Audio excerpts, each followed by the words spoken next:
good evening, one and all, from wherever you're watching. This is Eldar Racing, back with the Mugen Masters. We're at Suzaka Circuit tonight. Honda's back garden, if you will. They're very in test track for round 3. I'm joined by Andy Hoppers in the comms box. As per usual, obviously, Yep. we'll be doing the main spiel, but I'm just introducing because why the hell not? I don't blame you, mate, but to be fair, it's good to be in the comments box, and you're going to do a fabulous job tonight, and hopefully, as Will says, we are here at Suzaka, Honda's own back garden, where most of the time, most people will test Honda and the Honda power. This evening it will be fantastic, and Will, obviously last time out at Mount Fuji there was a bit of action packed, shall we say, but you know, that's all been sorted, and it must be a lot of rivalry in the paddock after last week. Definitely, there was some, when they weren't slamming into each other or trading paint, there were a few good battles. A few people impressed me, especially Jack Pacino, who made his debut, and Bruno Batica, who also made his debut. He ran a solid race 2 or race 3, I can't remember now. But he was right at the front. He was doing quite well. So, as we say, Suzaka, as it's going to be Honda's own back garden, it is, as I say, it'll be very interesting to see what happens, but also within a good shout. So if you don't mind, we'll go through the standings and then we'll go through who's here very quickly before we get ready for qualifying. So at the very top, in the bright pink and purple car, is Gareth Morris, car 101, with 87 points. He's got a substantial gap behind him to second place, who's Gill in the 777 car with 73 points. Adam Morgan in third with 65. Craig Thomas in fourth with 63. Ryan McVeigh not having too good of a showing last week. Only in fifth with 62 points. Scott Fenton did brilliantly last week, winning a race just as a stand-in driver. He's in sixth with 53 points. Lee Fitzy in seventh with 49. Dean Atkinson in the grey number 22 car with 34 points. Brian Ross in 9th with 32.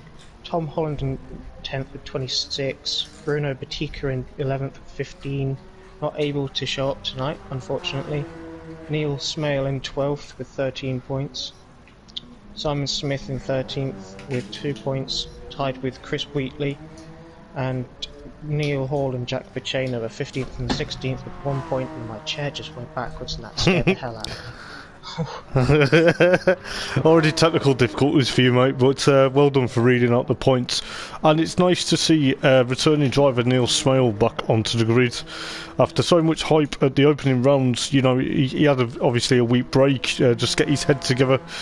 I think he was kind of feeling a bit, I'm not going to say uncomfortable, but I think he was just feeling a bit too much pressure. But fair play for him to coming back, and you know, it's welcome back to him, obviously, as well as Darren Baldwin, aka ESR Idol 4.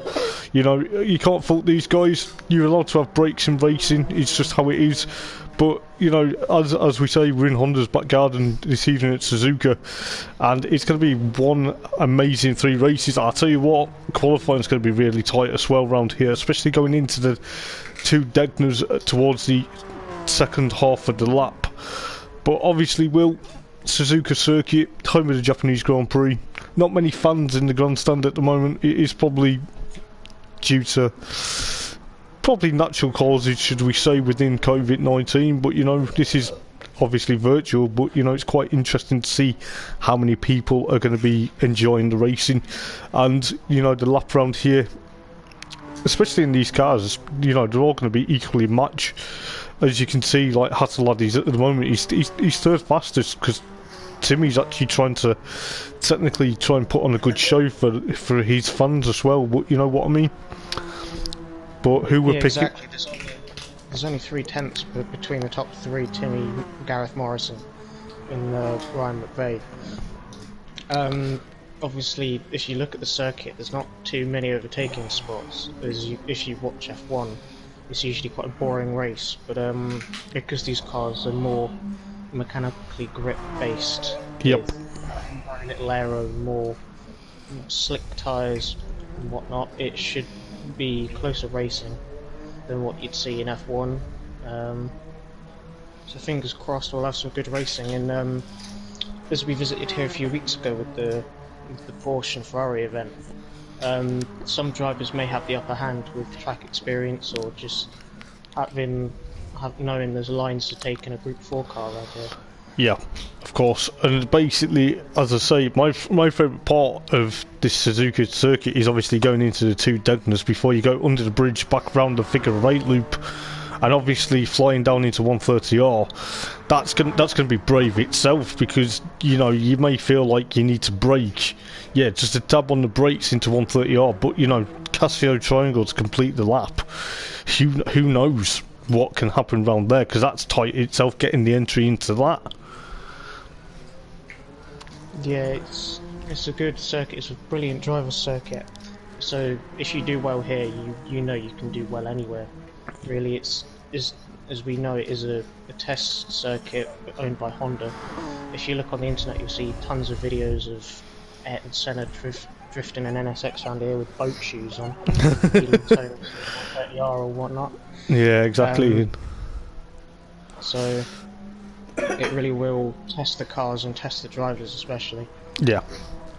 As well as like you say, some of the drivers have had upper hands. I remember racing here the opening round on the East Circuit in the 208 Cup, and the tight, twisty section behind the pits, quite a lot of few acids. If you get that wrong going towards Dunlop, where it obviously cuts off to go to background start finish line, you can easily end up in the gravel either way, and the gravel's not forgiving here. It will slow you down, and if you run wide, I think it will kind of suck you in and say, right, enough, come on. You're going to have to stop pushing yourself too hard. But don't get me wrong, these racers know how to race. We've seen them do this, but obviously round here, as I say, it's not the most forgiving track if you go offline. And I tell you what, heading into Spoon Curve, yes, okay, you've got the runoff, but it is going to cost you time, because it's quite a long way back to get on track if you run very wide. Definitely, with that AstroTurf as well, that is absolutely horrible through that Spoon section. It's really hard to sort of find the knife's edge between running the line perfectly and just slightly running too deep. Because Dean Atkinson just runs it wide on the exit of Dunlop, like Jean Lacey and Keith Rickman. Yes. But you've really got to know the track better than anyone else. You've got to know the limits. Of course, yeah, and the thing is here, like you say, you got to know the limits around here. Just like you say, you saw Dean Atkinson go off towards Dunlop. Hatzlad actually just binned it straight into the first Degners and went off into the gravel at quite some speed. And he's got to realise he's got to stop pushing himself to his limit. Yes, okay, he's got a limit, but he's got to start finding that limit as best as he can to start with. But it's gonna make great racing. And don't get me wrong, Suzuka's a great track, but going under the bridge after the Degners, that's going to be probably very interesting to see who's going to be on the last of the brakes to get into that hairpin before they go round to go over the figure of 8. Yeah, especially that. But obviously, as I say, we've got 10 minutes of qualifying at 7:45. Then we'll have 3 15-minute races, and who we're picking this evening. Well, going by the looks of the timing sheets at the moment, it looks like Timmy would be the one to beat. Gareth Morris is ridiculously close. If you look, he's only 200ths behind him, both in the 2-minute 5.5s. Brian McVeigh was only in second, only in overall third, but on here it's a bit funny. Yeah. With 205.8, but it overtaken as well, especially that's the second key part to it, especially in the second 2 races, which are reverse grid. Yeah, exactly. So with obviously, like you say, reverse grid for race 2 and 3, that's going to add an element of spice, and it will potentially spice a lot of things up. You know, these guys know exactly how to adapt to the obviously reverse grids, but with the 10-minute qualifying to determine grid for race 1, anything can happen within that 10-minute session.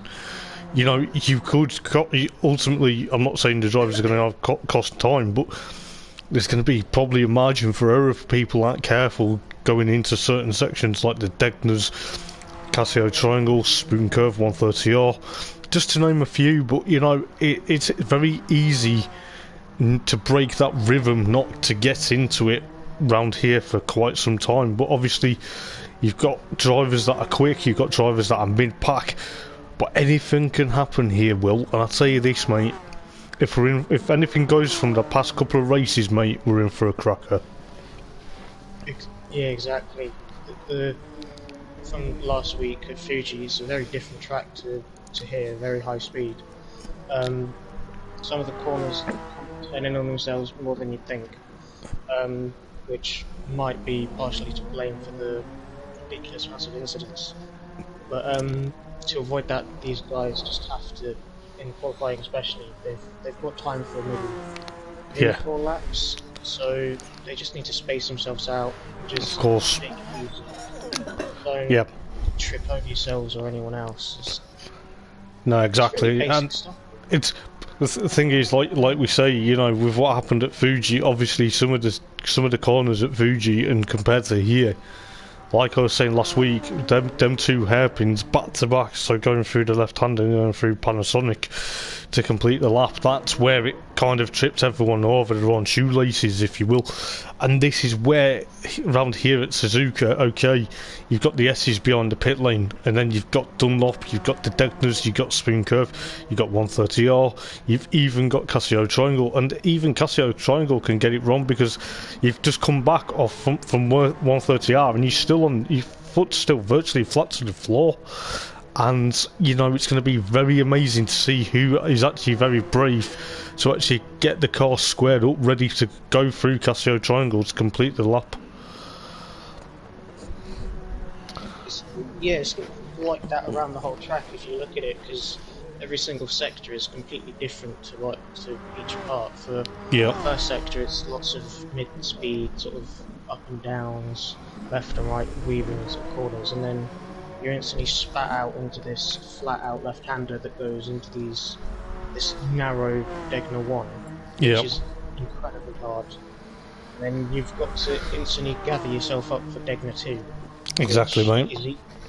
So you can't get used to one part of the track. You've got to mentally prepare yourself, and you've got to think, right, can I make a move here, or you know, are they slow on this part of the track? Are they struggling with their style of driving? Maybe they're slightly slow through the mid-speed S's. Exactly, mate. Slow low-speed corners like Casio Triangle or the hairpin. Yeah. So, and that's the thing, because you obviously you go from, like we say, from the Degners to the hairpin, and then you've got obviously Spoon Curve, but obviously the curve before Spoon Curve, it feels like it's almost like it's curving itself, but it is going to be probably, that's going to be an interesting overtaking maneuver, because cars round there overtaking, okay, from what I've seen when I've watched Japanese Super GT on YouTube just to study Suzuka, it can be very frightening, it can be very scary in some places. But you know, just imagine 130R and someone taps someone there, that could end up in like someone costing time. It could end up both of them going off there, but fingers crossed it doesn't happen. But 130R for me, it's a quick corner, as I said just before, breaking into Casio Triangle. That someone's got to get that advantage very quickly before they get to Casio Triangle. But the thing is, we're in for a good night, mate. I'll tell you what, I'm not going to make a prediction just yet, but it'll be very interesting to see what the mid half of the table can do. Personally, I'd like to see Neil Smale do very well after obviously the opening rounds. You know, he was right on the money.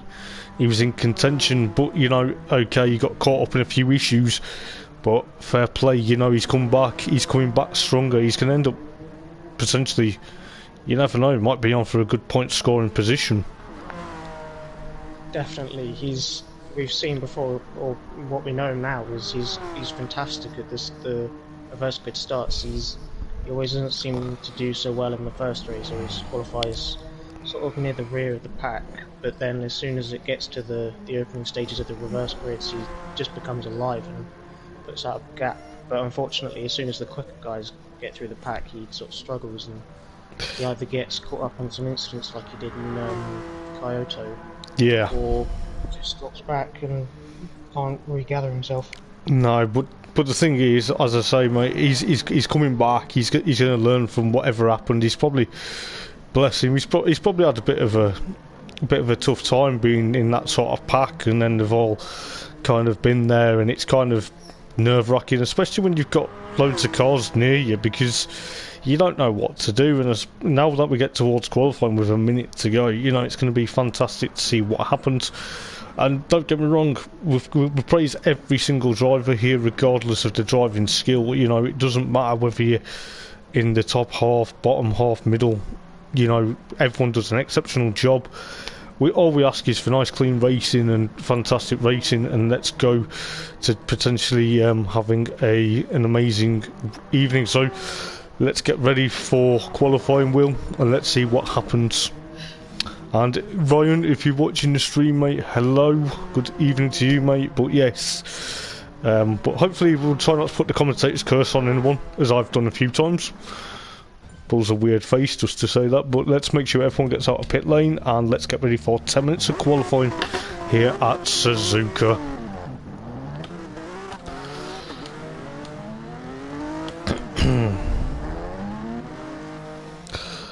So I believe Lee Fitzy will be the last one to leave. He likes to hang back a bit, which is fair point, just to avoid any carnage going into turn number 1. But he will be the last one to leave pit lane.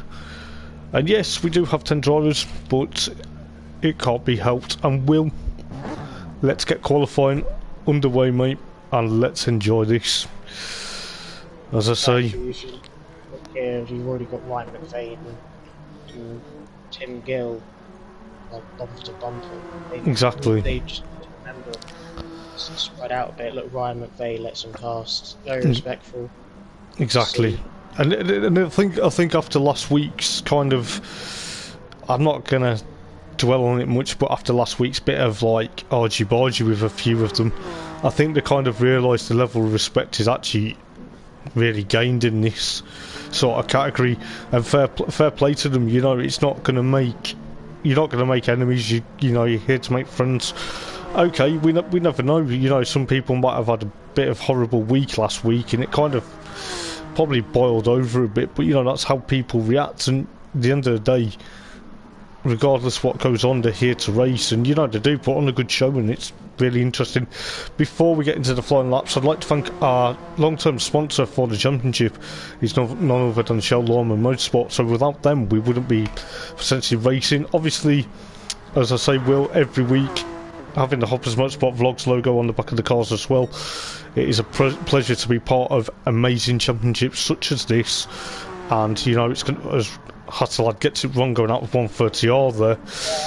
That was good, wasn't it? Yeah. But that's what I mean. You've got pushing too hard into 130, going out of 130R isn't going to set you up for Casio Triangle, and that was technically the wrong way to do that. But maybe he's pushed on a bit, and maybe, you know, it's one of them. But you know, you've got at the back there, you've got Adam Morgan struggling at the moment in the 21 car. I don't know whether he's had a bit of issues with traffic going onto the West Circuit, which is its known. But you know, he'll come to complete his outlap very shortly. But you know, as Darren Baldwin gets it crossed up into turn number 1. But fair play, Darren's not going to give up. He's going to hopefully push on and get a respectable time. But you know, as I say, Hasselad's already binned his chance to try and get a rhythm into here. I'm not being disrespectful to him, but you know, it seems to me he's struggling a moment. He's struggling. It's like, as we said last week, he was struggling a bit last week. You know, it's going to be very interesting to see what he can do. But obviously, let's hope he doesn't do what he did at 130R this time round, because obviously this lap does count. I mean, he will know his limits for this race, and for this lap especially. And if he does get this one wrong like last time, he's still even having like 5.5 minutes left to get another lap in. So it's not the end of the world if you mess up one lap, but if you mess up someone else's, then Yeah, exactly, and that's what you don't really want. What you don't want is you don't want the car behind or in front of you to make a mistake, because you will get hampered, and you will probably end up costing a bit of time. But you never know. It will be very interesting to see what happens. But he's managed to do 130R very well now. I think he kind of realised his tyres were cold, to work up to optimum temperature, but I think that's just exactly how it goes around here. If you've not got the right temperature in the tyres, it will be margin for error. But let's see what they do. So you got Tim with a 205.5 and Hattelad with 205.8. You got Gareth Morris with 205.7. So these guys that are in the 205s, it's going to be very interesting. You got Neil Smell with a 210.2. That's not bad for around here. You got Brian Ross jumping up into fourth with 207.9, and then obviously Dean Atkinson with 208.7. So it's even going to be interesting. Obviously Darren Baldwin, I think he's struggling slightly with a 219.9, but fair play, he's not going to give up. Craig Thomas with 206.0. And then Lee Fitzy with a 206.1. But as I say, mate, it's going to be very interesting to see what they can do. We'll just watch some of the cars here. But it's going to be very interesting. But I think what they need to do is, it's very close in times. But obviously, you got guys like Adam Morgan's just jumped into pits. I believe he just wants to get a fresh set of tyres over, which is fair enough with 4.5 minutes remaining. But I think Adam's really struggling around here at the moment. But it's going to be potentially interesting. There's a yellow flag going into the Degners. Who's gone off there? Ross just spinning up the exit. It looks like he dropped some tyres on the Astra. And yeah, exactly. And I think half the top with the AstroTurf being there, it's close to the gravel as well, and that can easily spit you out if you run a bit too wide within obviously the gravel. But it's very interesting to see what goes on with obviously 4 minutes remaining. But so far, fair play to Timmy. He's doing a fabulous job keeping it together. But obviously you've got Gareth Morris, going to potentially chase him down. And as we saw with the last couple of races, it's anything can happen in this 10-minute qualifying, as we say. But it's going to be pretty much on the money. But at the moment, have they improved on their times? No, they haven't. So they've obviously struggled somewhere around the lap. But as I say, he won't have the slipstream either for Ryan. No, he won't. Even if he did make that much of a difference down, say, the start-finish straight, or going yeah, of course, yeah. Yeah. It would potentially make up that 0.13 tenths. Exactly, and Darren just sets at 206.9. yeah, which that's not a bad lap considering obviously his opening lap. But he's obviously trying to gel with this car. I don't know if any of these guys actually get on with the car or not, but they're obviously doing very well, as we just see Darren here going into technically the second part of the chicanes here. But anything can happen, and even going up towards Dunlop, going up to the Degners, and also the hairpin at the top. This is what you need. You need that toe to try and get that consistent lap round here. Because if you break the toe, there's not enough airflow going round this track, because it's obviously so narrow. But don't get me wrong, guys.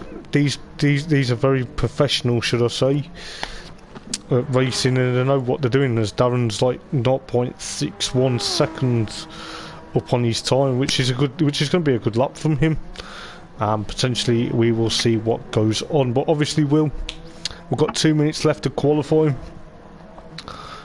Are we going to see a very interesting lap, as Gareth has a 5/10 penalty there, which is a bit unfortunate for him, because that's now going to cost him time. Yeah, if you look, he's losing it into 130R now, so I think he will just have a do or die lap at the end. He's got nothing to lose. No. He's on the front row of the grid at the moment, and This thing stands. Yeah. There's not going to be that much of a difference as Timmy just goes a bit quicker on the tour. Goes quicker with that, yeah. But now he's now. Yeah, so he's probably confident, thinking, well, this is going to be a good lap for me. I can easily see what the rest are doing. But as I say, yeah, as I say, you've got Bastion Neil Smale with a 2:10.0. You know, his times are doing quite well. He's, you know, okay, fair play to him. You know, he's not fastest at the moment, but you know, he's doing exceptionally well, and fair play to him. You know, it's probably going to be interesting. You got obviously Adam Morgan trying to obviously regain a bit of confidence after losing it towards obviously 130R, but as I say, anything can happen in this qualifying. You know, you've got 35 seconds coming up to near enough qualifying, but if he gets his foot down flat from Cassio's triangle now, he'll potentially get another lap in, you know, and it's fair play, as he's actually just done a 2:06.1, so you know, he's actually improved that lap there, and you know, it's interesting to see. As I say, you know, this is now going to be the last lap for qualifying, but anything can happen now, because times could easily happen, they could easily be matched. We yet to see exactly the same times from each driver. I think there was a case where it was just a 10th in it, but we'll see what goes on. But let's have a look, as who's that? Brian Ross dropping it at the first corner. I think he's having a bit of a struggle at the moment. Gareth Morris actually on a fly at the moment. Is he going to be able to? Oh, he's up. He's purple. Yeah, he's going very quick. Let's see what he can do heading into Cassio Triangle. Is he going to take provisional pole off Timmy, or is he going to? Let's have a look. He's going through the final turn now. Oh, he just. Oh, what a brilliant lap there from Gareth. Yeah. But you know, fair play. You know, Tim. No. But this is the thing. You know, Timmy's probably now going to kick himself, thinking, "Why did I stay in pit lane?" But you know, it can work to its advantages and disadvantages. But you know, it's going to be very interesting to see what happens. Obviously, Craig's had a bit of a mistake, probably going out of 130R, so that's going to hamper his time. But you know, anything can happen. You've got Adam Morgan now 6th fastest at the moment, probably trying to get a decent lap. Let's see what he can do. Heading towards. It look. Yeah, he's got a bit of issues there. It's going to be quite very interesting. I think, you know, Darren's going to be very happy with 7th. But fair play to him. You know, he's picking it up, and you know, you can't fault anyone with this. But as we say, it's going to be very interesting to see what tactics they're going to play for race number 1. You know, it's obviously going to be very interesting. But you know, anything can happen in this race, mate, as we know. But let's see what happens in the first race. And I'll tell you what, Gareth Morris obviously strung that lap together. He knew what he wanted to do and potentially push on. Ryan McVeigh, I'm just looking at the Facebook chat, the message chat. He's just saying, how are you going quicker with tyre wear to Moz? Yeah. But if you look at it, the tyre wear is not too big. No, it's not much of a difference. He's obviously struggling around here, but let's get ready. So then, let's get ready for race 1. So you got Gareth from Timmy, from Ryan, from Craig, from Lee Fitzy, from Adam Morgan, Darren Baldwin, Brian Ross, Dean Atkinson, and of course Neil Smale. And we are going to get ready for the first of 15 minutes here at Suzaka. and the revs are going to be building, as will ours, and it is going to be ready as the lights are about to turn to green any moment. Who's going to get a good jump into turn number 1? We shall see, but you've got Timmy trying to defend from this pack. Obviously he's going to want to try and overtake Gareth Morris into turn number 1, but Gareth Morris gets a good start into turn number 1. There's a bit of argy-bargy going towards the rear of the field, but obviously Lee Fitzy and Craig Thomas, the two cousins, are battling out for 4th and 5th at the moment. Adam Morgan in 6th place, followed by Brian Ross and of course Darren Baldwin in 7th and 8th, and obviously you got Dean Atkinson and of course Neil Smill bringing up the tail of the field. But we're going into the Degnans for the first time. Let's see what happens as we go obviously into Dunlop, but you know this is going to be very exciting.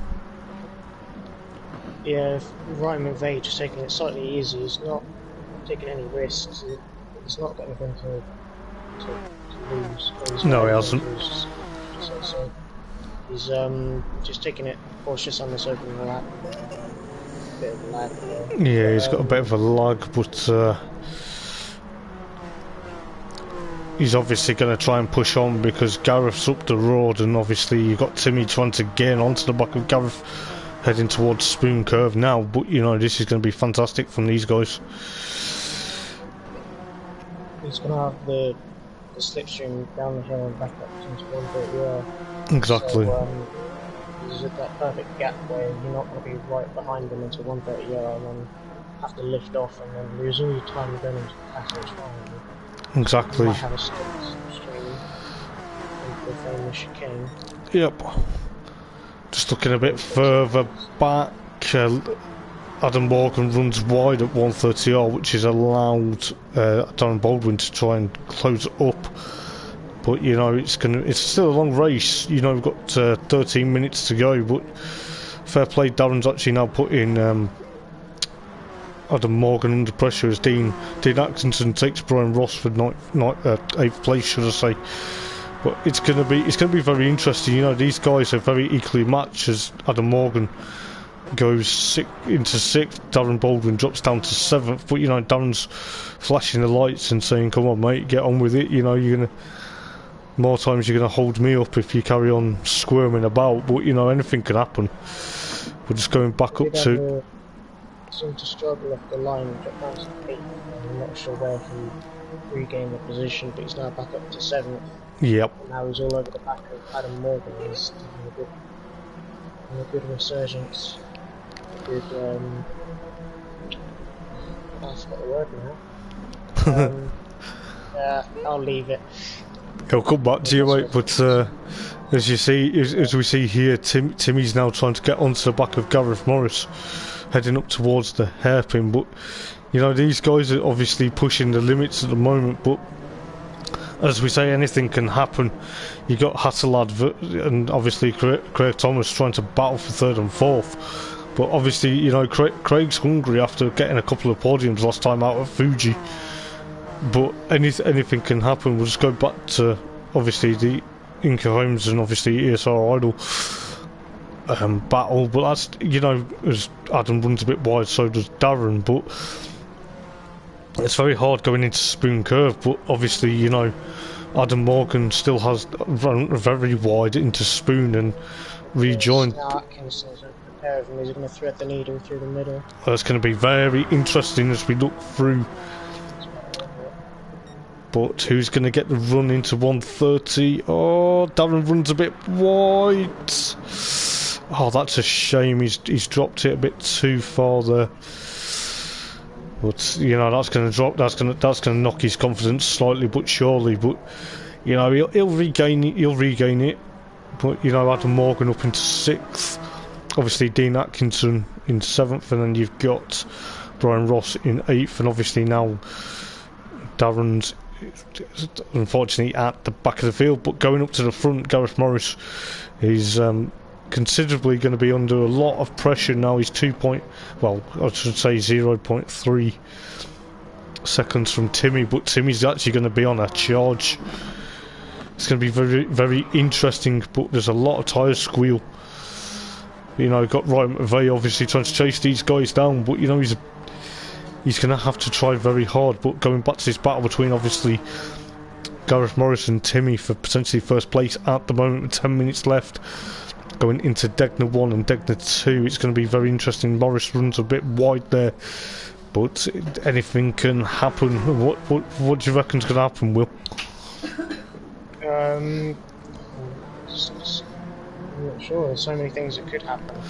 But Gareth Morris is seemingly cracking under the pressure ever so slightly now. He seems to get a lot of he's a bit under pressure as to go towards Spoon, but it's gonna be very interesting because Timmy's now trying to think to take the inside going into Spoon Curve, but you know it's a long right hand corner. Or is it left? No, it's a left. No, it's not one of the best here. Go for a move, so into 130R. I reckon he'll get the move done into 130R. That's what I reckon. Let's have a look. Is he gonna make it? He has a look. He has a. He does, which is allowed. But this is the thing, because like I said, if anything happens at 130R, but he's actually made it stick before the Casio Triangle, and Ryan McVeigh, that hustle lad there, he's up into 3rd place. But he's going to be catching these guys, but you know, it's going to be interesting because Craig Thomas isn't far behind as well. But we'll just go further back a minute. We've got Adam Morgan trying to push on. You've got Darren Baldwin obviously in 9th place, with obviously Neil Smale in 10th place, but fair play to these guys. But we'll go back up to the front. Obviously Gareth Morris wants to try and get past Timmy for potentially first place again, but you know it's virtually anyone's race at the moment. Obviously we've got 8 minutes and 10 seconds, but bit of a knock into the rear quarter there, but you know it's still a long way to go. Timmy seems to be struggling now as well, so yeah, nobody seems to want to win this race or lead it for that matter. They go side by side into Degner 1. Yeah. Timmy just throws it down the inside, runs deep into the gravel. He comes back on track. He does. That was a bit. That could have been nasty for. It could have been. It could have been nasty for Ryan McVeigh, but you know Timmy's actually now struggling. He has. Ryan's got the move done into the hairpin. You've got Craig Thomas alongside Timmy now, but this is exactly the racing we've been needing to see. But you know, obviously Ryan McVeigh, obviously he's got Timmy and he's got Craig behind him. But going into Spoon Curve, it's not going to be the easiest, and obviously there is a lot of pressure. Obviously, you know, like you say, they don't want to be leading the race and they don't want to be fighting for position as of yet, but it's going to be very interesting. But you know, pulled out an 8/10 gap now, so he's really on it. He's on the money now. The slipstream. He is, but He tries to fill up in the line, but leaves a good gap. Exactly. Exactly, and you've got Craig Thomas there trying to obviously join in the battle. You've got obviously Lee Fitzy trying to make the battle as well. We'll just got quickly as Dean Atkinson gets past Adam Morgan, probably when we were looking up the road. But you know, Adam Morgan's not going to be giving up. Five, the same shots. Fantastic. Exactly. Looks amazing. It does. And I tell you what, it is going to be a lot of battles now. But obviously the gaps come down from obviously what was Gareth was eking out, but Ryan McVeigh, I don't know whether he's struggling, but he seems to be. He gets near, but then he gets a bit far back. But I don't know whether that's just me or he's having an issue. But you know, we've got just go on. Part of his view blocked by Moz's car.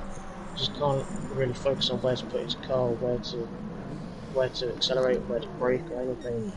He's not too good at chasing people. He's not very confident. As usual. I think that's because of after obviously what happened last week at Fuji. You know, he's obviously had to learn from what was going on there. But that's a shame. What's happened to Timmy? Yeah, looks like Timmy just getting frustrated. Just did outbrake himself going for the hairpin and let Osman past. Yeah.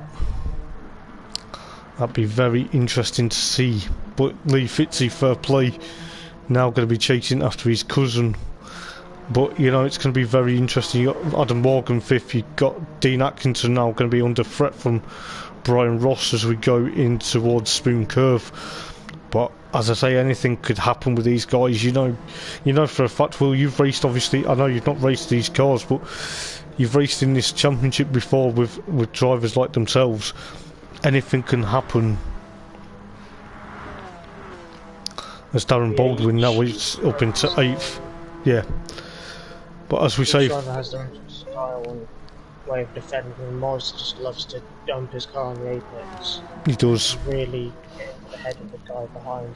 Yep. So as I was saying, you know, Ryan McVeigh just going into turn number 1, he actually takes the lead. But Gareth Morris isn't going to put. Yeah. It's going to be very interesting between these two, because these two had, if you remember at the opening rounds at Kyoto, they had a bit of a, I wouldn't say scary moment, but it was a bit of a battle where Gareth clipped the grass and knocked into them both, and you know, it kind of thinks it's going to be shades of that, but you never know with these two because they've obviously battled before. But as you can see, Gareth going towards Degner 1, he's looking a bit feisty there as, you know, Gareth tries to make the move. Morris just biding his time, looking for an opportunity. He's going to go for moving with the hairpin. No, he's his car to the left hand side, so can't let him move. He might get the better exit now. He might get a better exit going up towards Spoon, and you know, anything. As I say, anything can happen. It's a race, anyone's race at the moment. So we've got just coming up to 3 minutes, but it feels like there's a lot of pressure running on the top 2 here. But obviously Ryan knows how to win races. He knows how to put his car, but the car positions sometimes don't help him. But we'll see. It varies from driver to driver what they do. So Morris just runs a bit deeper. Gets all crossed up and he slams onto the inside. Lets Osman pass and lets Fitzy pass too. Yeah. He's absolutely kicking himself for that. He'll be kicking himself for that mistake going out with 130R, because that's what I mean with 130R.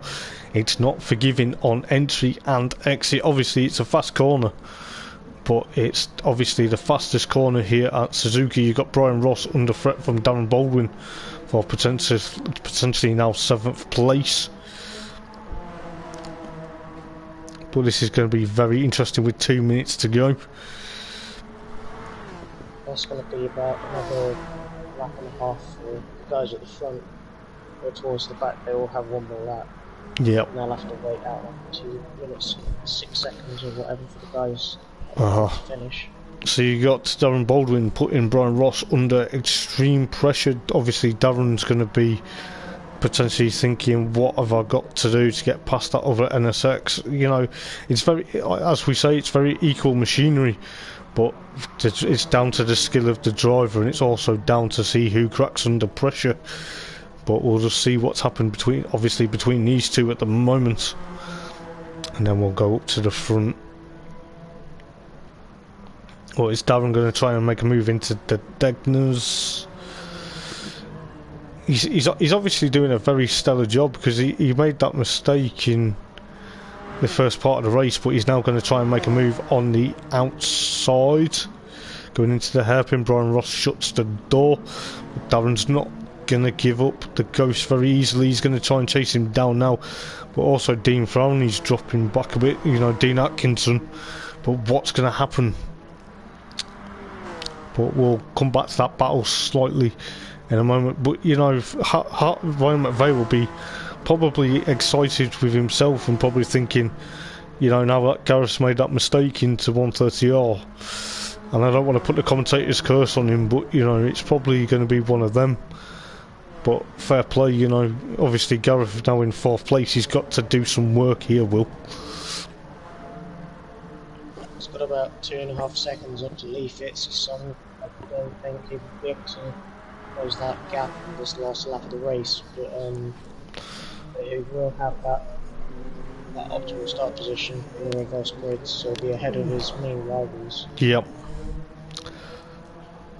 And that's the thing, because obviously with Dean Atkinson, obviously Brian Ross and Darren Baldwin, and of course Neil Smell, they're finished. But you know, it's obviously a bit unfortunate. But you know, these guys are not going to give up. They're going to be in prime starting positions for race number 2, and obviously Ryan McVeigh now in first place, ahead of Craig Thomas there, and the number 11 car. It's very easy, as I say, Will. You know, with the championship exactly how it is, it's going to probably produce some more spectacular racing as the night goes on.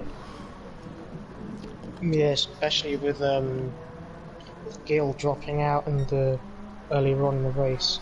That's really going to hinder his championship. I will do now. Challenge, and it's really going to benefit Ryan, and especially now that the championship leader Morris has dropped himself down to 4th. Yep. He must be kicking himself in that cockpit, thinking, "What have I done to get 130R wrong?" As we said before qualifying, 130R is very unforgiving. But it's gonna be very interesting to see what they do in race 2, mate. I'll tell you this, as I say, 130R, because it's so fast on entry and on exit.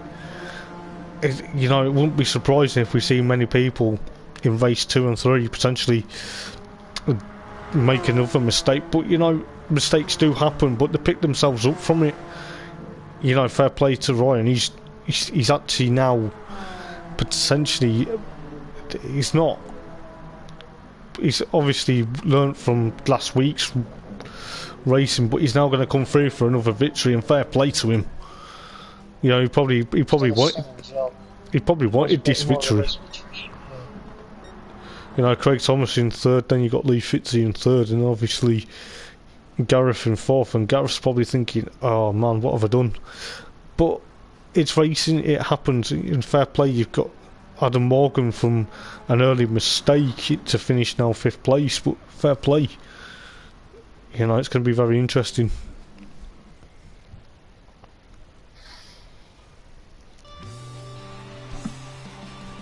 But as I say, I bet you Ryan McVeigh will be very happy with that race result. Wasn't quite the fastest out there that race, but he was No, most he wasn't. consistent. Didn't make any mistakes, didn't crack under pressure from being chased.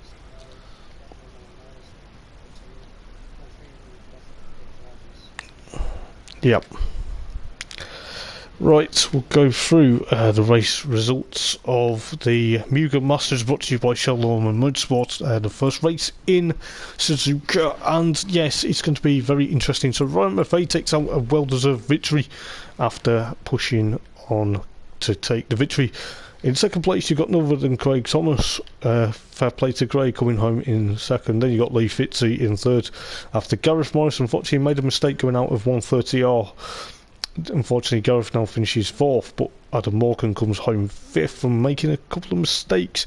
But you know, these things happen, as I say. And Dean Atkinson in 6th, Brian Ross in 7th, Darren Baldwin in 8th, and Neil Smell in 9th. Sadly, we lost Timmy before the end of the race, but funny enough, Timmy still gets the fastest lap of the race, because not anyone challenged his lap time of a 2:05.4, and that was taken on lap number 2 before he even ended up having a mechanical issue in his Honda.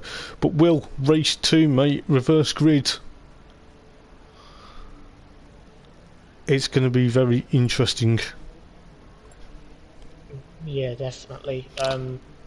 We'll have Bastion on the front row of the grid with,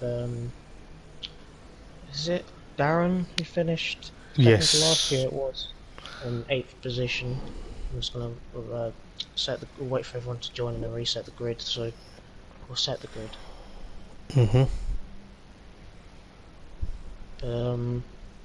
Because obviously we had Timmy drop out, but now he's back. Yeah.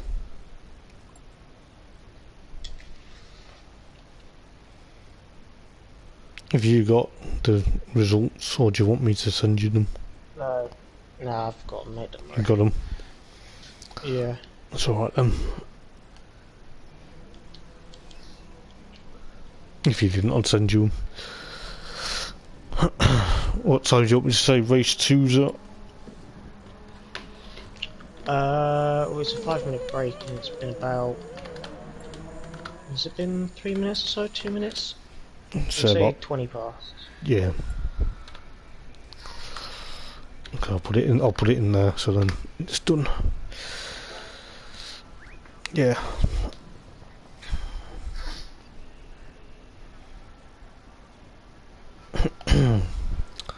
So while we're waiting for race number 2 to start, we'll just quickly go through some of the comments that are on the stream.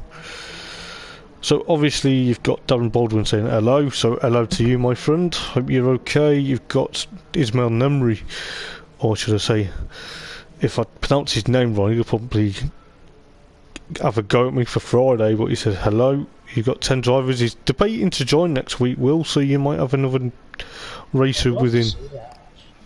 You might have another racer within himself. You've got obviously Darren Baldwin saying it's the long game, and it is a long game. But you know, fair play to him. You've got Ismail saying good luck, man, and Kim Sargent is wishing us good luck and all. Obviously, there is going to be a lot of battle, and Dan Bailey saying good race, lads. But you know, I think Ismail's trying to now say to potentially Dan Bailey to jump in, but we're about to start ready for race number 2, and it will be very exciting now that the weather is perked up a bit. It was looking a bit miserable, but now we will see what's happened. But I think we'll have to wait for Craig to come back, but we'll see what happens.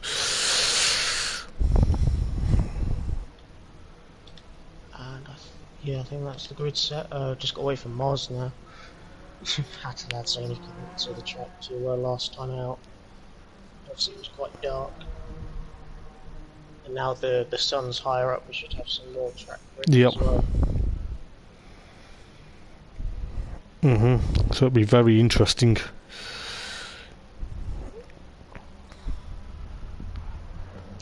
we go, now I can set the grid.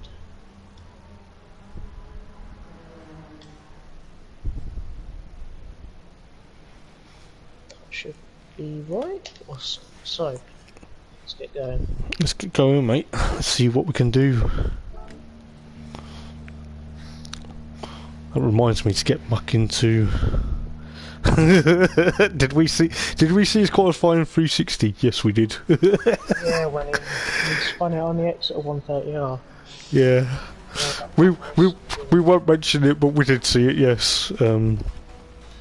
So you got Neil Smale on pole position, followed by Darren Baldwin from Brian Ross, from Dean Atkinson, Adam Morgan, Gareth Morris, Lee Fitzy, Craig Thomas, and Ryan McVeigh, and of course Timmy. Unfortunately, that dropped out with a mechanical issue. But we are about to get ready for race 2 here at Suzuka. The glorious sunshine is now baking, and Suzuka's known for its humidity. Let's get ready for the race. Let's see who gets a good start coming into turn number 1. And it looks like straight away Neil Smale has a lightning quick start, as he always does, but Brian Ross is putting Darren Baldwin under extreme pressure going into turn number 1 there. Bashing running very deep on the exit of turn 2. But losing that most to Darren. Yes, and that's going to be very interesting, because now that Darren's in the lead of the race and Neil Smale dropping down into second, he's probably gonna hold these guys up for quite some time. But as I say, always runs a bit wide. He's got Dean Atkinson and Brian Ross, and of course Adam Morgan getting past him.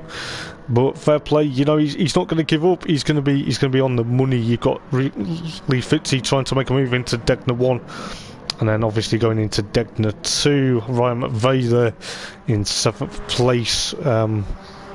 Ross and Atkinson going side by side. I believe Timmy's not made it round his stuff.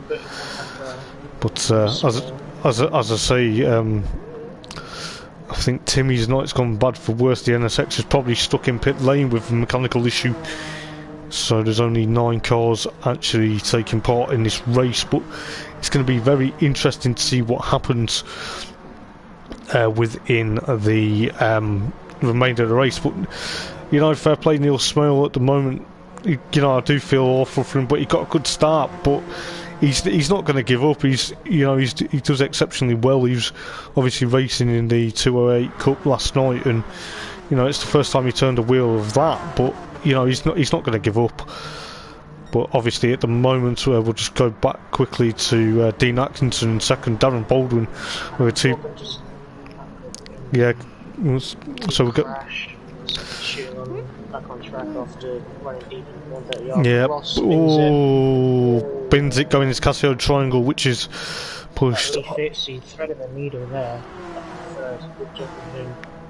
Yeah, and you've obviously got, as I was saying, you've got Darren Baldwin leading the race, but look at this, you're going to have potentially 3 cars trying to make a move into turn number 1. It could be potentially four cars if obviously Neil Smale jumps onto the back of this, but you know, Adam Morgan and Brian Ross at the tail of the field now after getting it wrong at Casio Triangle. And it's easily done on the exit, because it obviously, when it goes from narrow back to a straight, it's going to be very interesting. But Gareth Morris at the moment obviously wants to try and make amends from race number 1. You've got Craig and obviously Ryan McVeigh trying to battle. You've got Lee Fitzy dropping back into 5th because Ryan McVeigh's now took him. And did he take Craig on that move as well, or was it just Lee Fitzy? But it was. Oh, see, Timmy's night's got bad for worse. The NSX is obviously having a bit of mechanical issues, but hopefully he's back up for race number 3. And Darren Baldwin, fair play, he's got a 3.4 second lead over Dean Atkinson at the moment. But you know, it's still a long way to go with 11.5 minutes. But as we say, Will, it's very interesting. But Darren's doing a good job out in first place at the moment. Yeah, he's built up a very solid gap to Atkinson, 3 seconds now. He's not cracked under pressure, he's taking advantage of all the mistakes from further down the grid. Yep. It's like Brian Ross really taking the damage from that incident on the exit of Casio Triangle. He's now 24, almost 25 seconds behind Darren. Yep. So he's obviously struggling. Dean Atkinson drops it going out of 130R, which has dropped him into 6th. But it will probably drop. Oh, spun it going towards the Casio Triangle. He's going to have to pick himself up, which has allowed Ryan McVeigh up into 2nd, Craig Thomas into now 3rd. But Gareth Morrison and Lee Fitzy having a bit of a battle into turn number 1. This is very interesting, but obviously these guys aren't going to give up. They're going to probably push on and potentially see what they can do. But the more people make mistakes, the more lead Darren will get. And you know, fair play to him. He's doing very well in his season return. You know, he's almost 5.5 seconds up the road. Well, he actually is now. But this is fantastic, because these guys are putting each other under a lot of pressure. You've got Craig Thomas and Gareth Morris, the 2 best mates, as well as his cousin behind in 5th place. But you know, this is what it's all about, Will. But anything can happen in this race, can't it? Yeah, we've got almost 2/3 left to go now. That gap at the top is not really changing too much now. It's still sort of hovering around the 5-second mark. But now Osman, Morris and Fitzy are catching up to Ryan McVeigh. Yeah. It could well be a battle for 2nd rather than 1st.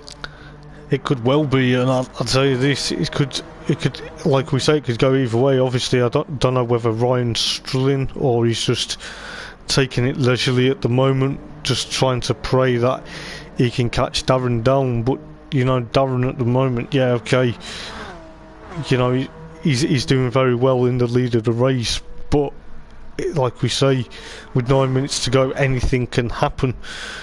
But you know, Ryan McVeigh heading into 130R at the moment towards the Casio Triangle. He's obviously he's now got into that rhythm, but he's got Craig Thomas gaining on him slowly but surely.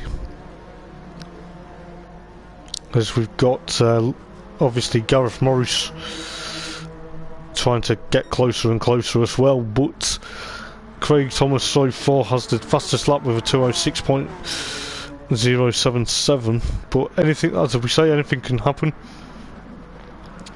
But, you know, it's going to be very interesting. We'll just look further back at the moment. Dean Atkinson, unfortunately, with his mistake going out of 130R, still in 7th place at the moment. Brian Ross, basically 8th, and Neil Smale in 9th. But fair play, they still obviously keep trying to keep up with this chasing pack. But as we say, anything can happen. But Ryan McVeigh's going to be under a lot of pressure if Craig Thomas can try and get anywhere near him. Gap to second and third doesn't seem to be changing much either. It's still sort of around 1.5 seconds. It does, yes. It's very purple. The gap now down to 4.1 seconds between first and second. It's like Darren is struggling slightly now. Maybe we're coming under pressure, or he's made a mistake somewhere. Really, yeah. The gears out of yeah. The thing is, as we say every week, though, mate, it's like these cars sound fantastic on track, but getting closer and closer to each other, especially with the temperature the way the track is now, it's obviously in its optimum running temperature, and you know these guys are going to be pushing on for quite some time. And I tell you what's amazing me at the moment, just briefly going to him, is Darren Baldwin leading this race. You know, he's obviously been round here quite a lot of times, and he's obviously trying to keep it together and keep a cool head. You know, he must be obviously thinking, well, you know, I've got a good start, what's next? He's done a good job of it so far. He's got 3 laps left to go now. He's going faster and faster each lap. If you look, or maybe not that time, but no, but he's getting consistent times. Yeah. So you got Ryan McVeigh still trying to chase him down for first place. You've got Craig and of course Gareth Morris. So the two best mates are still battling, but you know this is going to be very interesting. Just looking further back at the field, you've got Adam Morgan in 6th place. You've got Dean Atkinson 7th, Brian Ross trying to chase him down in 8th, and then Neil Smale in 9th place. But as we say, anything can happen with these races. You know, I'm a bit concerned because Craig seems to be struggled there, which is allowed Gareth Morris up into 3rd. It's going to potentially now allow Lee Fitzy up into 4th. So, you know, is Craig struggling or? Maybe went deep on the exit of Dunlop. Very common mistake. You've seen it 2 or 3 times already. But he's just not got the pace at the moment. No. Which is a bit of a shame, but as we say, anything can happen round here at Suzuka. But obviously, you know, Ryan McVeigh now 3.5, or should I say now 3.3 seconds from Darren. But obviously, Darren's going to try and push on and try and get that first win in this series. But as we say, anything can happen. You've got just under 5 minutes remaining, but the battle for potentially 4th and 5th is hotting up as we go towards 130R. But it's going to be very unreal to see what happens towards the end of the race. It could be that Darren's preserving his tyres ever so slightly towards the end of the race. Just looking at the little chart on the bottom corner in between the 2 cars, it looks like Darren just has a bit more juice in the rears. Yeah. Help a lot under acceleration. He's explain where the gap is with the balance. Yeah, but he's still out in the lead, and he's still actually probably, you know, the gap is there, but he's obviously, he wants to try and keep an eye on his tyres because he doesn't want them to go off too quickly because it will potentially reduce the time. But he's still doing a stellar job, and you know he's obviously got that rhythm as we see Ryan McVeigh's purple in that sector going towards Dunlop. But anything can happen. I'll tell you this: you've got obviously Lee Fitzy now getting under pressure from his cousin, but you know, 3.5 minutes to go. Anything can happen as Lee Fitzy gets a bit crossed up going out of the Degner 1, but he's now going to be under a lot of pressure from Craig going into the hairpin. Didn't lose too much time there, fortunately. It was a slow corner that followed that, so luckily he managed to get the car slowed down in time. Yep. But it didn't as much as, say, losing at the exit Spoon. Let's see what happens. As we've seen, look, Darren just running very deep into Spoon. Yep. Getting one corner of the car once higher on the Astro, it could really wreck your race. It could, but he's... Spit you out onto that good dirt or gravel or tarmac runoff. Yep. Race. So we saw Morris do so in race 1. We did. Brian Ross just on the exit of the chicane at the start. Yep. So it's going to be very interesting because now Ryan McVeigh's trying to close up to Darren, but Darren's now eking out that lead slowly but surely with 2 minutes and 15 seconds to go. But you know, he's obviously done a stellar job regardless what happens, but he's obviously wanting to prove a point that he can win a race. And yes, he's won multiple races in other categories, but you know, fair play to him. He obviously got a good start, obviously with the issues with Neil Smale running a bit wide into turn number 1 kind of helped him out a bit, but you know, anything can happen. You've obviously got Ryan McVeigh with a bit more tyre wear in that orange and blue NSX, but he's obviously going to be potentially trying to put Darren under extreme pressure towards the closing laps. But let's see what's going on further back with obviously Lee Fitzy and of course Craig Thomas for a moment or two.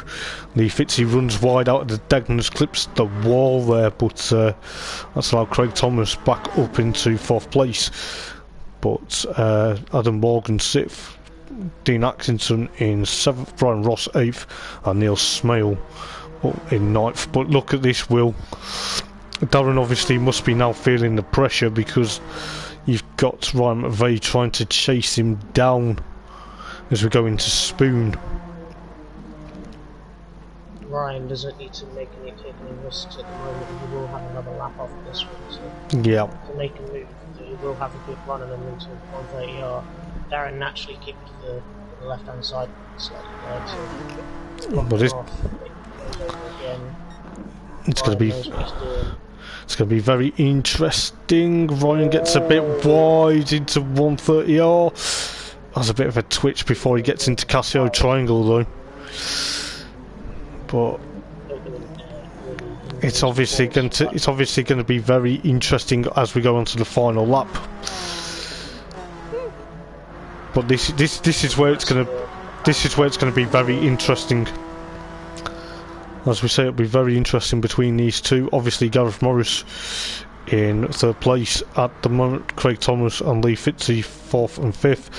But as we say, we'll go back to this battle between Ryan McVeigh and, of course, Darren Baldwin for potentially the race win. But anything can happen with these two. You know, obviously Darren's now trying to eke out that lap and try and eke that advantage ahead of obviously Ryan. But it's gonna be technically interesting. I don't know whether the kind of little glitches from Ryan's car, whether that's going to hamper his time, because you know Darren's now trying to eke out that gap while Ryan gets a bit under pressure from Gareth Morris going into the Degners. Yeah, if you look at it in a perspective, if Ryan makes a massive mistake and slams into the back of Darren, then Moz is there to pick up the pieces. Yeah, but this like Darren's really benefiting from this. He's Moz is putting on Ryan. Yeah, which is kind of now helps Darren to try and get through to potentially take a first victory in this series. But as I say, you know, it's going to be very interesting because we're heading into Spoon, and that Spoon curve is very unforgiving, and it's not the nicest place to lose it. But as you can see, Gareth Morris all over the boot lid of Ryan McVeigh there, heading up towards 130R. But Darren must be laughing in that helmet, thinking, "Well, you two just play. I'm gonna try and get this victory. You two are just gonna battle it out." But you know, anything can happen. Oh, he's trying to make a move. Darren closes the door. Oh, that's absolute great defending drive. But I tell you what, fair play to Darren taking a victory. He just gets it ahead of Ryan McVeigh there, and Gareth Morris comes home in third. You got Craig Thomas in fourth, Lee Fitzy fifth, obviously Adam Morgan sixth, Dean Atkinson in seventh, Brian Ross in was it ninth? Or no, it was eighth, and then Neil Smale ninth. But fair play to Darren to have a well-deserved victory in the Honda NSXs. He must be thrilled with that wheel. Unsurprisingly, he did a brilliant job, led it from...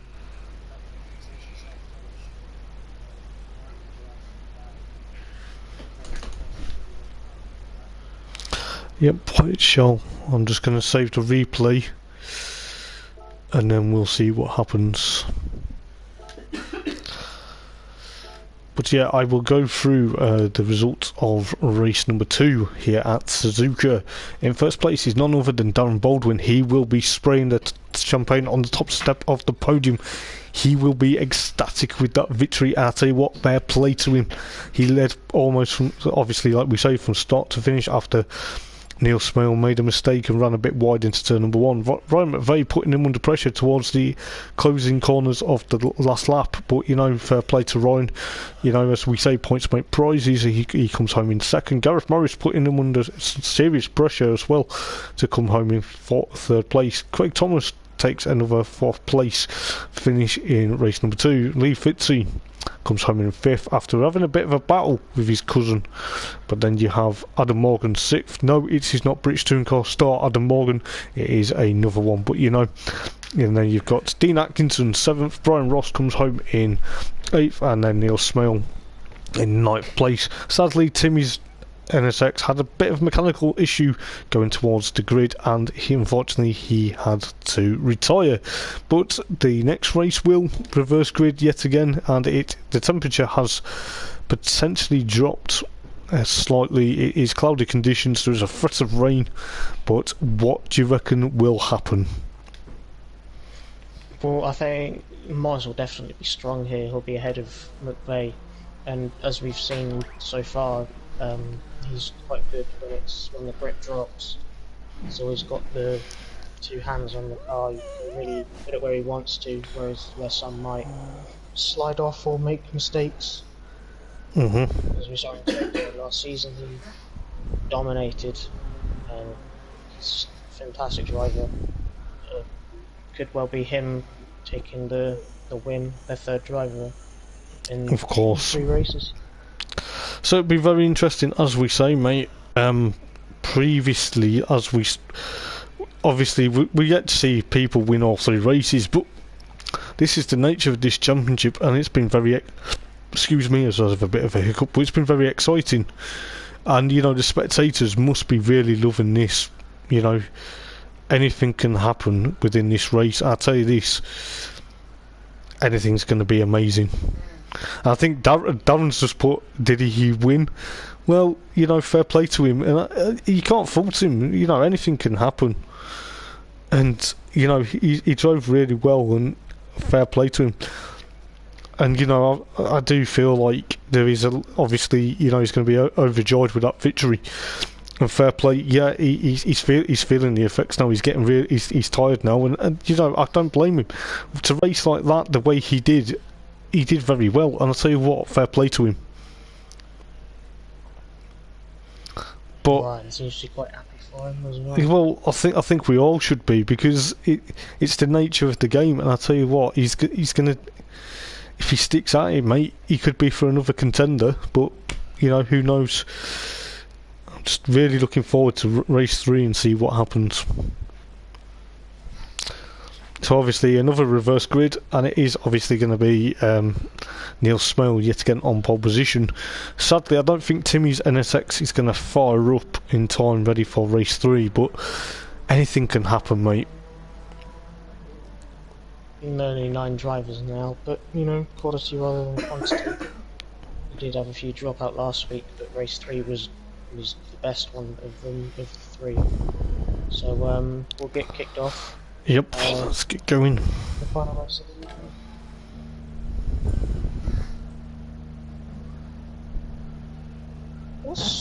What's Mayo saying? No idea, mate. Don't read into it.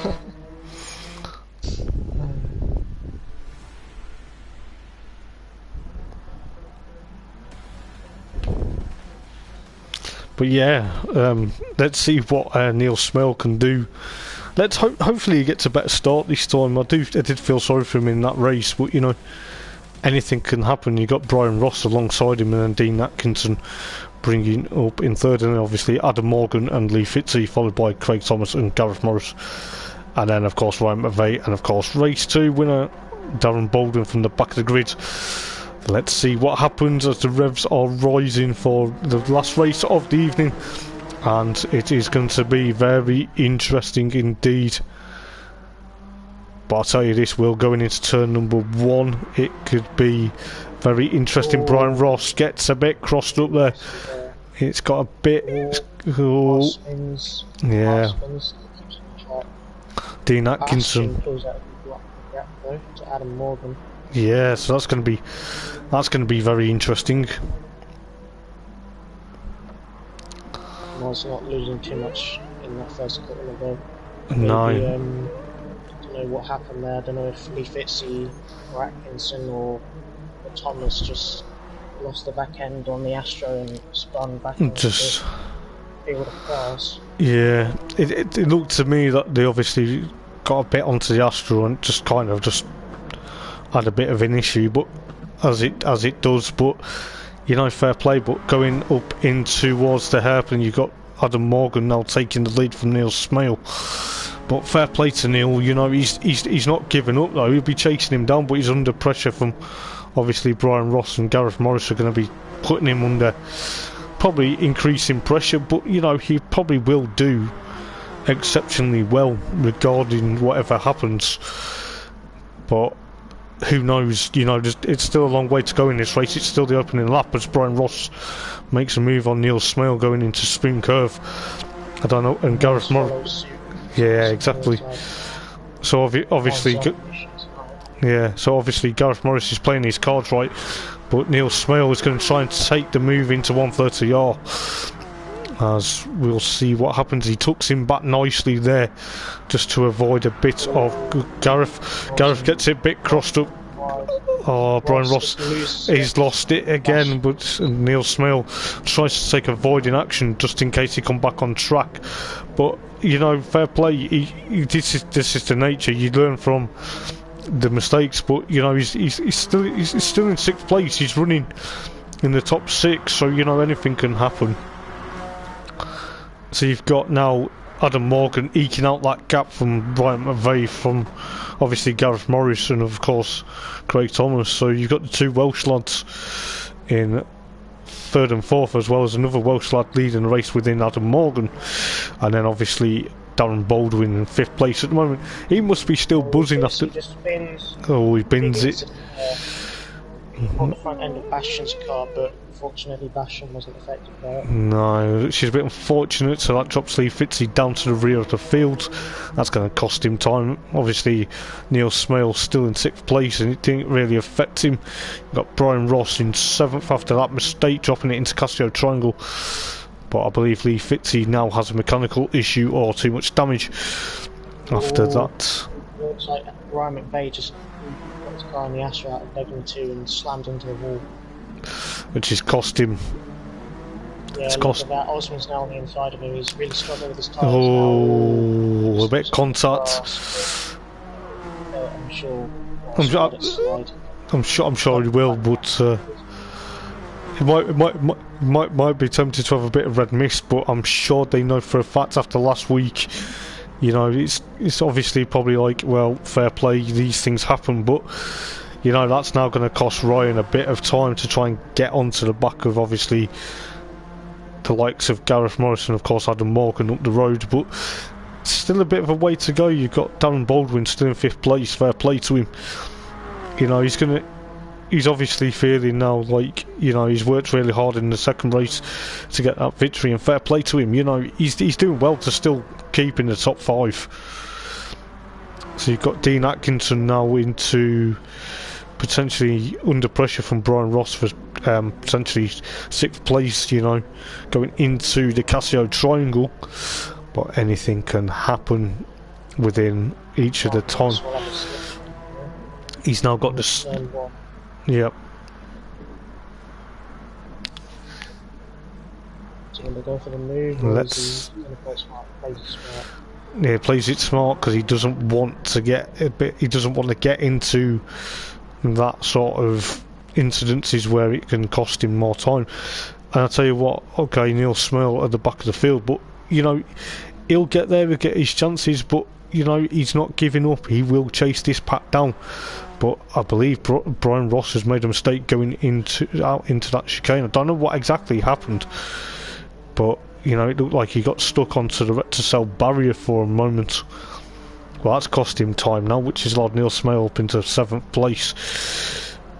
But seems like Brian's struggling with this car. When I've raced him in the past, he's never been one to throw the car into the barrier. Often he's usually quite consistent. So maybe next season he might be able to get more potential out of himself and score more points. So at the moment, obviously, as we look at Craig and Ryan at the moment, the 11 versus the 90, you know, anything can happen. Obviously, Ryan wants to try and get back onto the podium, but he's going to be putting Craig under extreme pressure, and Craig's probably thinking, well, what have I got to do? Because, you know, I'm getting my mirrors full of this orange machine behind us, but it's a lot to take in, especially with 9 minutes to go in this race. You know, if these two make a mistake, Darren could easily launch himself up into 3rd place. Definitely, he's just biding his time, he's waiting for the pair to slam into each other or just run side by side and lose lots of time. So he's just playing through. Yeah, losing time. Morris gaining about 3/4 of a second on Adam Morgan at the front. Yep. As we see, obviously these... Adam Morgan spins in turn 2. Oh, that's cost him the lead. That's going to cost him time now, which... Oh, that's a bit of a shame, really, because he was doing really well, and I'll tell you this, that's now allowed Gareth Morris up into the lead of the race, so, you know, Gareth is probably thinking in the 101 car, now's my chance to shine, because not even though he's got his title, well, sort of his title nemesis from last season in the Ferraris behind him in 2nd, but it's going to be very interesting. But that's now allowed Darren Baldwin to now up into 4th. Obviously Adams now jumped back into 5th, but that's cost him a bit of time there. Yeah, definitely. He's lost about 7 seconds, almost 8 seconds, and Darren Baldwin doing a good job at keeping solid driving in 4th. Morris building a huge gap up to Ryan, who's got past Osman. I don't know if I've just completely blanked out and ignored everything you said for the last 30 seconds. So. That's alright, man.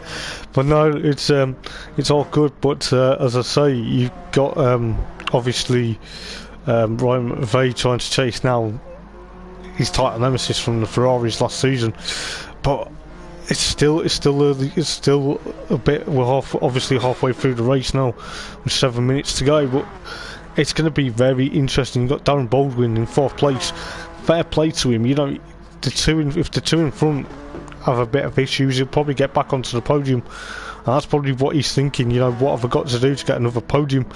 But fair play to him in 4th place at the moment. You know, race 2 winner. It's fantastic, and you can't fault any of the drivers in this league. Yes, okay, there's a few mistakes here and there, but you got Neil Smale trying to chase Brian Ross down for potentially 7th, which, you know, he may do, but at the moment there's not really much battles galore going on. But, you know, you've got Ryan still in 2nd, Gareth Morris trying to eke out that gap. I know it's about 2.2 seconds, but anything can happen, mate. Exactly. Almost every race we've had so far this season, it's always gone down to the wire. If you think down to week 1 when we had Gareth Morris and McVeigh battling it out through the last lap, and then until the famous crash into a hairpin. Round 2. Yeah. We had some great racing. Yeah. There was obviously a lot of things, but as we say, the famous crash at Kyoto in the last race, the hairpin, we never really predicted that. We knew something like that would probably happen, but just looking down the field at the moment while we talk about it added in an element, and I believe, you know, Gareth Morris probably thought, okay, maybe I shouldn't have touched the grass, but you can't stop on the grass in these cars if you're going that quick. Yeah, especially if you're on the inside of the corner rather than the regular racing line on the outside. I remember them saying there was absolutely no hard feelings between the pair. No, exactly. Put his hands up and say, yeah, look, sorry mate, that was entirely my fault. He explained his end of it, and that was it, which is great, because all of these guys are great to each other when they're not arguing. They're off to Fuji. Wow. Always joking about, always messing about. It's great to see the guys get on in their chats. Exactly, and that's what we want to see. Yeah, okay, Fuji might have not been the best, but Fuji's done. It's over and done with. It's forgotten about. It's hard to let go sometimes, you know, but fair play to these guys, you know. They come here to race, they have a bit of banter, you know. I think sometimes they like to wind each other up, though, and I think sometimes it does take a bit of effect going into the racing, but at the moment, as you can see, obviously Gareth Morris still trying to eke out that gap with 4 minutes to go. It's gonna be very hard, because I don't know whether he's trying to just conserve tyre wear or he's just making sure the car stays in one piece. He's going purple through sector 1, so I wouldn't think he's safe in his tyres. He's still going. I think he's pushing it, mate. I think that's what he's trying to do. He's trying to tease the commentators to say, look, I'm taking it easy. Well, he's not, because like you say, he went purple. But it's going to be very interesting with 3 minutes and 25 seconds remaining. But as we say, Will, this championship never fails to amaze us. I'll tell you what, stellar job, mate, as I say. But it's very interesting to see the likes of Darren Baldwin getting his first win this evening. You know, he's still there in 4th place. Fair play to him. He must be feeling the effects now, but you know, it will be an Omega achievement for him this evening. You know, okay, race 1 might have not gone to a bit of plan, but he's obviously got a rhythm. He seems to now feel at home, and now that he's had that first victory, hopefully he gets many more before the end of the season.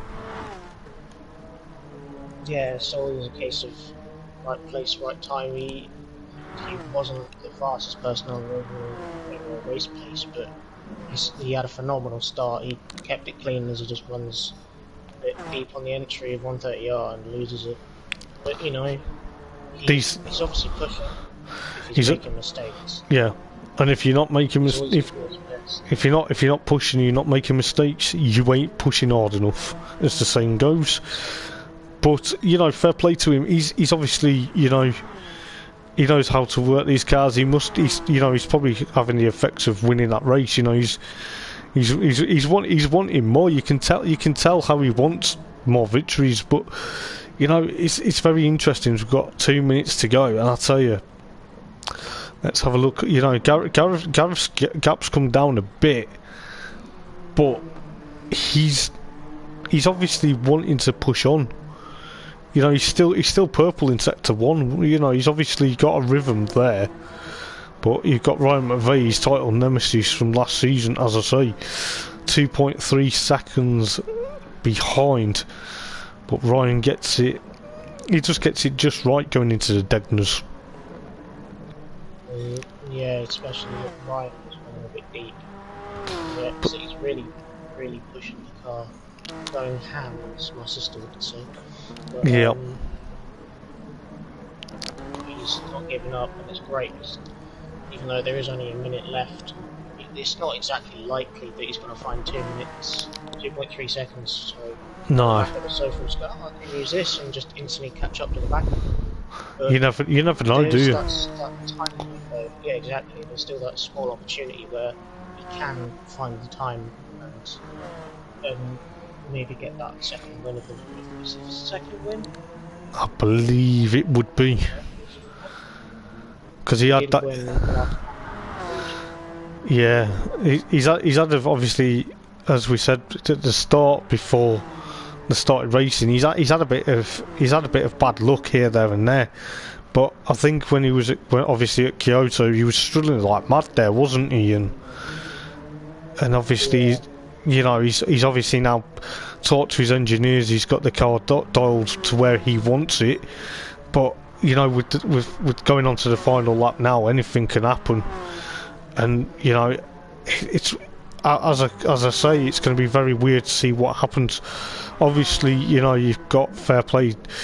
Dean Axington comes home in sixth place, and then obviously Brian Ross in 7th, and Neil Smale in obviously 8th. But you know, there's not really been much battles now. It's been a bit more calmer, and it's been probably a bit, I don't know, but it's been one of them. But you know, Craig's now trying to eke that gap out from obviously Darren, but anything can happen. But Darren's obviously still there in 4th place, and he's done a fabulous job.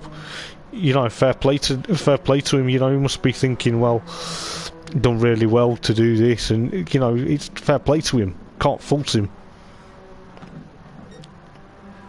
Yeah, exactly. All 3 drivers winning tonight. Ryan, we had Darren winning as well.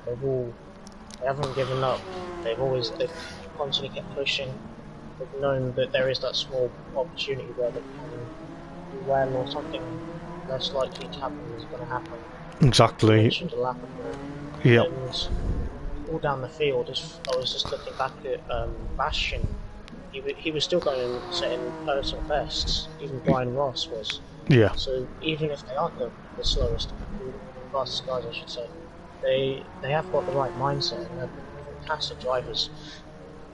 Exactly. And once we've got a good group of everyone, it's going to be brilliant to see. And if Ismail wants to join in, Dan Bailey as well, please exactly. Be my guest. They're fantastic drivers as well. Exactly, right mate. in these cars. Yep. So you got Gareth Morris going through the Casio Triangle now for the last time. He must be ecstatic, taking a win, because he's probably thinking, I've not had. He's actually really done. And I tell you what, we were saying that he could potentially get a win tonight, right? But very, you know, fair play coming home in 2nd. Craig Thomas just pipping Darren to the line, but fair play, Darren doesn't give up. Craig takes 3rd, and you got Adam Morgan after leading the race and dropping it into turn number 2. But he comes home in 5th place, and fair play to him. As we say, each driver has their own capabilities, regardless whatever they do. But you know, fair play to these guys, Will, and it's going to be very exciting to see how close it brings in the championship table.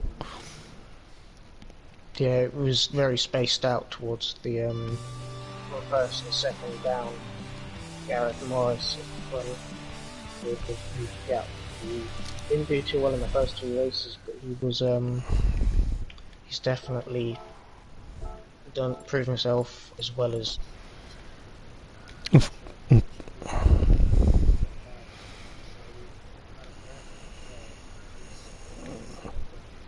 Craig Thomas, he's done well for himself too.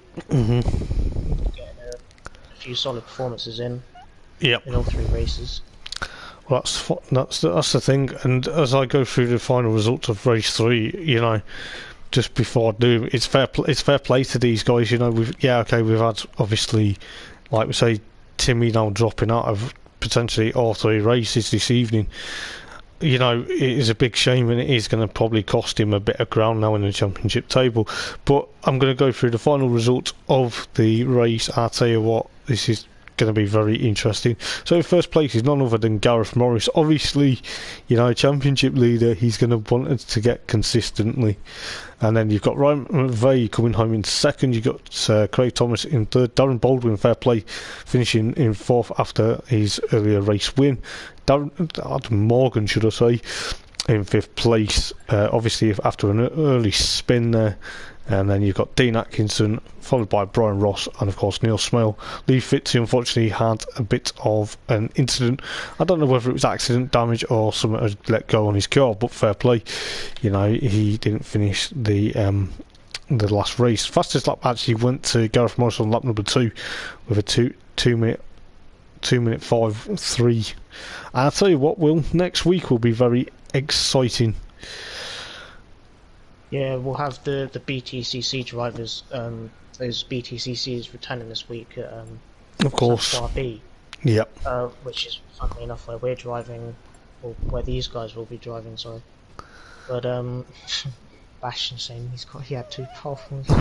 Which is fair play. Reverse grid polls always do make people happy, and it's quite nice to see. But as I'm going to say, you know, you've got Sanquhar B as of next week. That's another circuit that's going to be very technical and very interesting. And you know, as you say, you've got the BTCC, you've got Chell, Lawman, British Touring Cars with the host with the most, Malcolm Margor. You've got myself, Hoppers, doing commentary for Porsche Cayman, sponsored by new sponsor for the season is none other than BTCC Blueprints. And obviously Darren has the Hoppers Motorsport Vlogs Master MX-5s.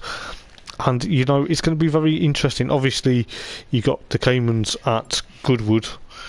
And you've got Porsche Caymans at Catalunya, not Goodwood. The MX-5s are there, so forgive me for getting it all crossed up a bit. But yeah, you know, it's going to be very nice to see what happens. I'll tell you what, tonight's been one of the best nights I've seen, and you know, fair play to Darren to getting his first win in this series. And you know, he says he likes Sanquhar, and I'll tell you what, Sanquhar's a good circuit. I like it, but we'll see what happens anyway. Yeah, definitely. It's very different to this circuit. A lot more like Fuji, but it's a very straight circuit. Most corners are very unforgiving, especially coming out of that uphill lined alpha camber right-hander going onto the bridge that instantly just closes in on itself, and if you run like an inch wide, you'll just slam into the wall. That's half the issue with there, because with the walls being that close now, and obviously they're now going on to some I'm not going to say technical, it's just going to be onto something a bit more punishing and probably a bit more unforgiving.